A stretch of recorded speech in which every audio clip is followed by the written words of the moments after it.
Bismillahirrahmanirrahim. Kita sambung perbincangan kisah Fathu Makkah yang panjang ceritanya. Seterusnya, solat kemenangan dan kesyukuran. Rasulullah SAW mengunjungi rumah sepupunya Ummu Hani bin Abi Thalib, kakak Sayyidina Ali. Di sini Rasulullah SAW mandi, berwuduk dan bersolat 8 rakaat. Para ulama menegaskan bahawa solat itu adalah solat kemenangan dan kesyukuran. Rasulullah SAW adalah contoh dan ikutan paling baik dalam semua perkara, termasuk ketika mencapai kemenangan besar, di mana baginda akan terus bersama Allah, bukan sahaja di masa senang, tetapi juga di masa susah dan menderita. Dengan makna bahawa Nabi SAW sentiasa ingat akan Tuhannya. Bukan saja masa susah ingat ke Tuhan. Masa kemenangan yang sangat gembira, Nabi ingat ke Tuhan. Tak lupa akan Allah Ta'ala. Bila berlaku peristiwa Fathu Makkah, mencapai kemenangan yang sangat besar, berjaya membebaskan tanah air yang daripada jahiliah, Nabi pergi ke rumah sepupu dia Ummu Hani binti Abi Thalib radhiyallahu anha. Nabi mandi setelah berjalan beberapa hari berpeluh. Nabi membersihkan dirinya, berwuduk dan sembahyang 8 rakaat. Sembahyang khusus sempena kemenangan Fathu Makkah. Bukan saja sujud syukur, sembahyang 8 rakaat. Kerana gembira dengan kemenangan yang besar yang diberi oleh Allah Subhanahu Wa Taala. Bermakna Nabi menghayati doanya yang selalu mengadu kepada Allah. Antara doa Nabi, Allahumma ja'alni syakura, Allahumma ja'alni sabura, Allahumma ja'alni fi aini saghira wa fi a'yunin nasi kabira. Ya Allah, ya Tuhanku, jadikanlah aku orang yang paling bersyukur di atas nikmat-Mu. Ya Allah, ya Tuhanku, jadikanlah aku orang yang paling bersabar menghadapi ujian, kesusahan. Ya Allah, ya Tuhanku, jadikanlah aku orang yang merendah diri, kecil pada pandanganku sendiri terhadap diriku ini, dan biarlah besar pada pandangan orang lain. Orang nampak aku besar tak apa, biar aku rasa aku diri ni kecil. Jangan kita berasa kita besar, orang tengok kita kecil je, itu lagi memalukanlah. Nabi minta supaya Tuhan jadikan dia ni bertawaduk, merendah diri, walaupun dia seorang Rasul, mendapat kemenangan, berkuasa besar, dapat menakluk bumi Arab yang luas, menakluk Mekah, membebaskan tanah air yang tercinta. Seterusnya, Ummu Hani memberi perlindungan kepada 2 orang saudara kepada suaminya. Memberi perlindungan 2 orang saudara suami dia, supaya jangan dikacau. Disebut dengan himayah. Dalam Islam ada hukum memberi perlindungan kepada pelarian, kepada orang yang ingin menyelamatkan diri, diserang oleh musuh, kita beri perlindungan. Beri perlindungan ke dia. Rasulullah SAW bersabda, kami memberi perlindungan kepada sesiapa yang engkau memberi perlindungan kepadanya. Aku iktiraf perlindungan yang kau beri ni, wahai Ummu Hani. Saudaranya Ali bin Abi Thalib radhiyallahu anhu yang berhasrat untuk bertindak ke atas mereka berdua telah dihalang dengan pintu rumah dikunci. Nak digeram kepada keluarga pada suami Ummu Hani, yang berlindung, menandakan dia ni tak masuk Islam lagi. Sayyidina Ali kejar, cari, masuk dalam rumah. Ummu Hani kata, tak boleh, aku beri perlindungan pada dia, jangan kacau. Nabi kata, aku beri perlindungan pada orang engkau pilih, wahai Ummu Hani. Dalam retilah politik pada hari ini biasanya kerajaan boleh beri perlindungan. Dalam hukum Islam, individu boleh beri perlindungan pada orang tertentu, pada pelarian dan seumpamanya, yang dipikirkan munasabah. Munasabah. Boleh beri jaminan lah. Jaminan untuk selamatkan dia. Sebagai contohnya Quran menyuruh, wa in ahadun minal musyrikin istajaraka fa'ajirhu hatta yasma'akan Allah summa ablighu ma'manah. Jika seorang musyrikin, seorang yang bukan Islam, yang dizalimi di negara dia, datang ke negeri kita jadi pelarian, beri perlindungan kepadanya supaya dia mendengar kalam Allah. Jangan paksa dia masuk Islam. Kemudian kalau kamu tak mau jaga dia, jangan hantar balik ke negeri yang menzalimi dia. Hantar ke negeri yang aman untuk dia. Negara ketiga lah dalam istilah hari ini. Biasanya kerajaan yang melindungi pelarian. Dalam Islamnya, individu boleh memberi perlindungan kepada pelarian. Sekiranya ada syarat-syarat yang cukup dibenarkan. Ini hukum. Di sana terdapat mereka yang dikecualikan. Tak boleh perlindungan. Orang ni, kalau jumpa, tangkap, bunuh. Ini penjenayah perang. Disebut penjenayah perang pada hari ini. Di sana terdapat orang yang dikecualikan daripada pengampunan beramai-ramai kerana terlalu besar dosanya terhadap Allah dan Rasulnya sallallahu alaihi wasallam. Maka dijatuhkan hukuman mati walaupun bergantung di kelambu Kaabah. Orang ni kalau jumpa tangkap, boleh hukum walaupun bergantung di kelambu Kaabah, kerana mereka melakukan jenayah yang besar. Mereka itu ialah Abdul Uzza bin Khattal,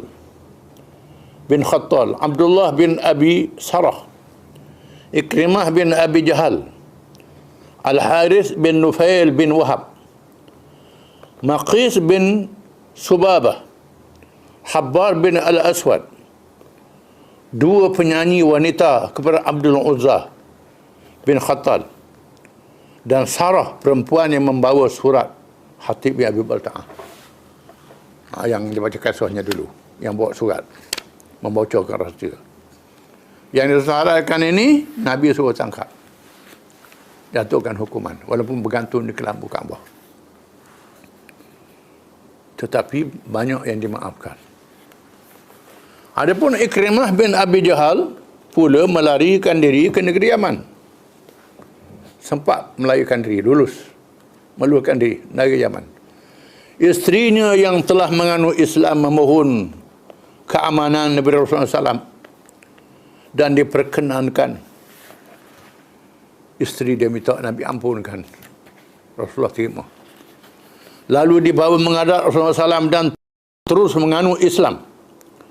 Dengan sebaik-baiknya, dia menjadi pahlawan Islam yang gagah berani, sehingga syahid di zaman Khalifah Abu Bakar As-Siddiq radhiyallahu anhu.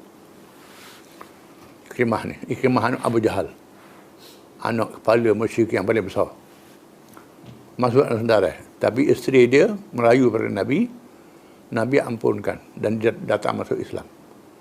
Jadi pahlawan Islam.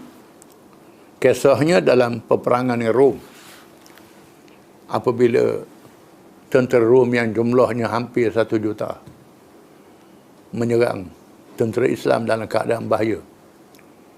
Ikrimah yang sudah masuk Islam terlibat sama dalam peperangan itu, nak menebuhkan dosanya di zaman jahiliah dulu. Lalu dia mengambil tindakan berani mati dalam kisah yang terkenal, dengan dia melempar perisai yang ada di tangan dan mengajak siapa yang sanggup mati bersama dengan dia untuk melawan tentera Rom yang ramai itu.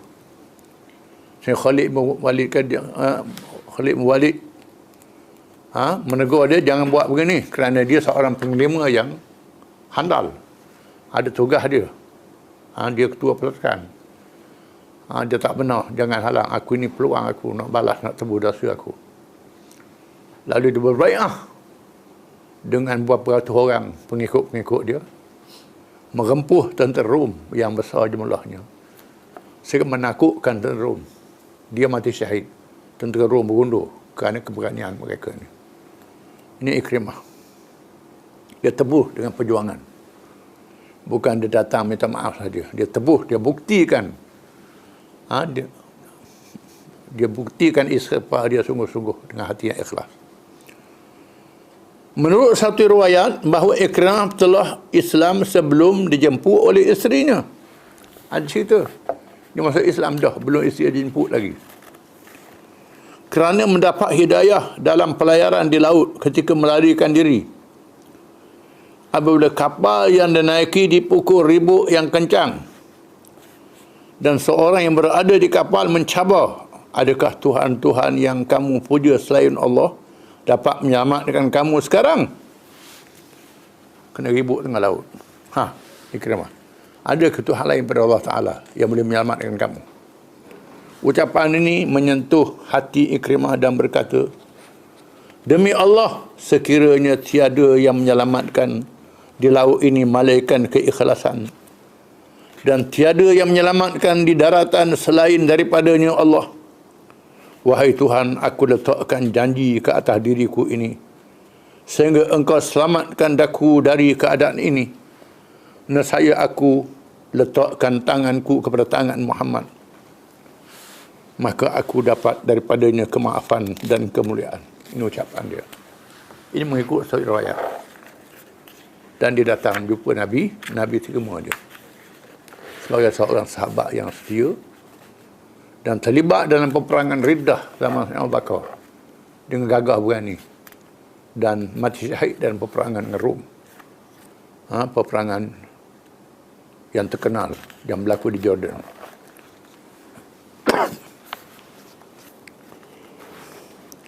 Adapun Habbar bin Al-Aswad yang pernah mengagu Zainab radhiyallahu anha puteri Rasulullah SAW sehingga jatuh dari kenderaannya ketika hijrah, menyebabkan keguguran.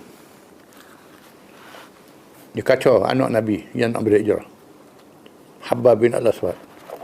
Dia melarikan diri kemudian menganut Islam dengan baik. Nabi terima, maafkan dia. Dia datang, dia menganut Islam. Bila masuk Islam, Nabi terima. Walaupun kesalahan dia ganggu anak Nabi sampai guguran. Anak Nabi yang sedang mengandung, Zainab radhiyallahu anha. Adapun Ibnu Khattal, seorang yang pernah menganut Islam lalu ditugaskan mengumpul zakat bersama seorang sahabat dari golongan Ansar. Bersama hambanya, tiba-tiba dia membunuh salah seorang rakannya dan murtad lalu melarikan diri ke Mekah. Ini jahat. Pura-pura masuk Islam, tugas pungut zakat, dia bunuh kawan. Penjayah ini dijumpai sedang bergantung di kelambu Kaabah. Seorang sahabat melaporkan kepada Rasulullah SAW dan baginda memerintah supaya membunuhnya. Ini dibunuh kerana melakukan jenayah yang besar. Makhis bin Subahah pula dibunuh oleh seorang sahabat. Ini dibunuh juga. Sebenarnya dia pernah menganut Islam tetapi murtad dan membunuh seorang sahabat, kemudian melarikan diri menyertai kumpulan musyrikin.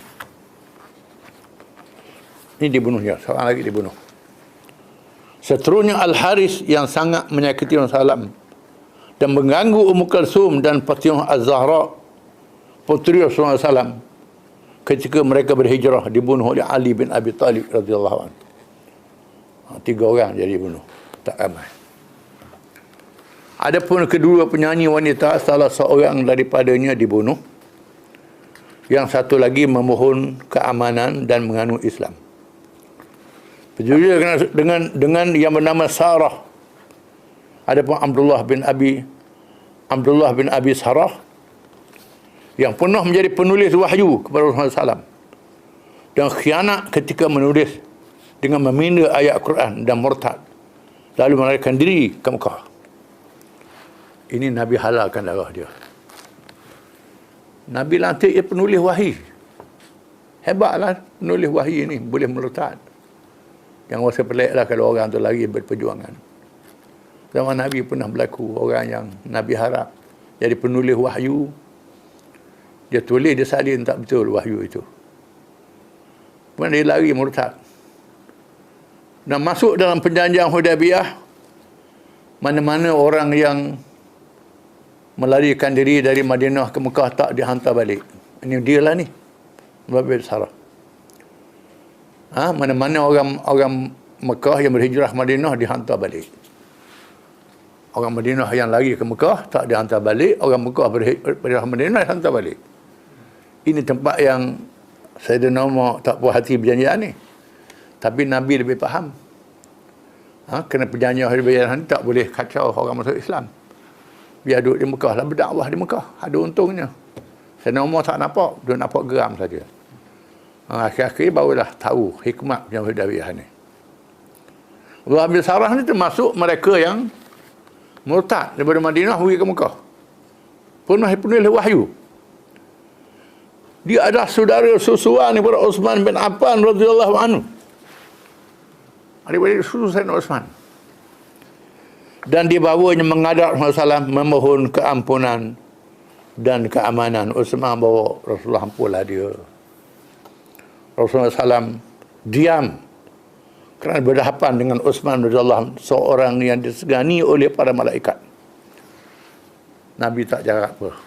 Kerana yang minta Sayyidina Uthman, menantu dia, yang dia sangat sayang. Sayyidina Uthman minta supaya maafkan adik-adik surah Abdullah bin Abi Sarah. Baginda berharap ada seseorang sahabat yang ada tampil membunuhnya. Nabi senyap. Nabi duduk ingat, bila senyap tu, mari seorang pegang, bunuh selalu depan tu. Nabi tak kata apa. Tetapi semuanya diam. Maka Rasulullah SAW menjawab, ya, kata Nabi. Oleh tak ada orang diam. Nabi kata, ya lah, aku maaf lah. Setelah baginda berdiam diri, begitu lama seorang sahabat, Sayyidina Uthman pun heret buat lari. Nabi senyap, tak kata apa. Seorang sahabat dalam kalangan Ansar, Abbad bin Bishr radhiyallahu anhu, yang menazar untuk membunuhnya kalau berjumpa dengannya, memegang hulu pedang untuk bertindak. Ada seorang sahabat menazar nak marah Abdullah bin Sarah ni, seorang yang penulis wahyi, murtad, kalau aku jumpa nak bunuh dia, menazar nak bunuh dia. Nabi senyap. Dia pun senyap, dia pegang dah hulu pedang ni. Dan Nabi tak kata apa. Tetapi tidak melakukannya selepas mereka berdua beredar dari majlis Rasulullah SAW bersabda, mengapa tidak ada seorang pun dalam kalangan kamu yang faham bertindak ke atasnya ketika aku mendiamkan diri? Nabi kata. Atau apa masa aku diam, tak kerak selalu, tak entah selalu. Rasulullah SAW bersabda kepada Abbad Nazar tadi. Rasulullah kata, Abbad, aku menunggumu menunaikan nazarmu. Nabi kata, munazar. Kenapa tak tunai nazar? Abbad menjawab, mengapa Allah tidak memberi isyarat pada kami kenyik je? Kalau kenyik je, saya selalu dah. Rasulullah SAW bersabda, seseorang Nabi tidak membunuh dengan isyarat. Mengikut satu riwayat yang lain, dengan pandangan mata yang khianat. Nabi tak ada hukum dengan kenyik. Itu bukan kerja Nabi. Maka Allah bin Sarah selamat. Dan diriwayatkan, memanglah dia menyesal di atas perbuatan dia. Dia bertaubat. Ada cerita dia, zaman Sayyidina Uthman, sama-sama lantik dia jadi gubernur di Mesir. Pecah Amr bin As, menyebabkan orang Mesir marah. Kerana dia penaik cukai masa dia jadi gubernur. Sehingga Mesir diserang oleh Rom. Sayyidina Uthman lantik Amr bin As balik, lepas tu pecah balik. Dan dia berjasa mengembangkan Islam sampai ke Tunisia, ke Libya. Ada jasa dia, Nabi Sarah ni. Dan dia terlibat dalam peperangan laut As-Sawari yang terkenal. Perang laut yang terbesar dalam sejarah Islam. Dia memimpin. Masa dia ketua tentera laut tu pun, beberapa orang sahabat tak puas hati dah. Dia ni penuh murtad, nak ungkit balik. Kerana dia penuh murtad. Tapi dah dia bertaubat dah bukan. Sayyidina Osman lantik pula, tak kata apalah. Dan menang dalam peperangan itu. Bila Sayyidina Osman dibunuh oleh puak-puak yang memberontak. Dan berlaku perang Siffin antara Aisyah, Talha, Zubair dengan Sayyidina Ali. Kemudian peperangan Al-Jamal, Aisyah, Talha, Zubair, perang Siffin antara Sayyidina Ali dengan Muawiyah. Dia melarikan diri ke Gaza. Tak mau tengok orang Islam perang sama sendiri. Bagus juga dia di sini. Dia tak berpihak. Dia lari Gaza. Oleh kerana tak tahan melihat orang Islam melawan sama sendiri, dia berdoa minta mati. Dia mati di Gaza. Tuhan makbulkan doa dia. Dia mati. Tak mahu tengok fitnah yang berlaku orang Islam melawan sama sendiri. Ini cerita luar biasa besar. Kisah dia akan sebut dalam buku Sayyidina Uthman bin Affan.